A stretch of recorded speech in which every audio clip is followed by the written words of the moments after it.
So here are my thoughts on the Wisdom K and Miu Miu situation. I know I'm a couple of days late, but I really wanted to process everything and think about what I say before I say it. And essentially, for those who don't know, I've been doing manufacturing and fashion for 8 years now. It will be 9 next month on the 16th. I work for literally the highest rated made to measure and custom tailor in New York. And if you don't believe me, just ask Google. So getting right into the whole situation, for those who don't know, essentially Wisdom K purchased $18,000 worth of clothing from Miu Miu, and immediately two items that he purchased ended up having issues or defects. This was the vest that he bought. You could see here it's about $3,600, and essentially the button came off the first time. The first thought that I had when I saw this was, things happen. So much is going on in a factory at any given time. And while that's not an excuse, but Wisdom had a great attitude where he said, I get it.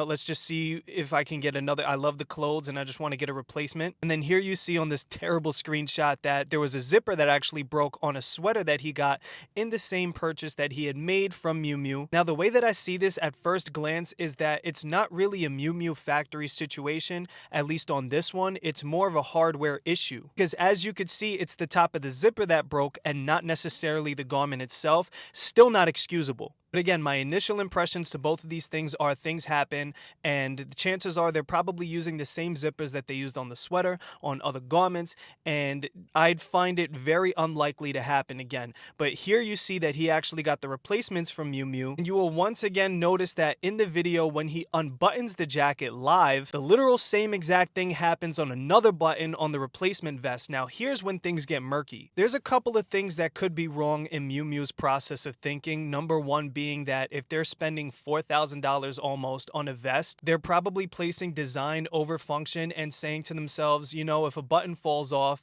they could probably get it sewn back on. It's not a big deal because these buttons are sewn on a shank and not necessarily sewn or hammered down with the rivet, which is the way that most denim garments are made. The other thing that's got me thinking here is either there's no type of quality control at all because he had issues with the same exact garment twice with the same exact issue, or they literally just don't care. And that's the problem with a lot of these corporate businesses. This is why I always encourage people to support small fashion brands first before going to these high-end luxury brands, because they're not always luxury. There's a big asterisk around the word luxury when it comes to those brands.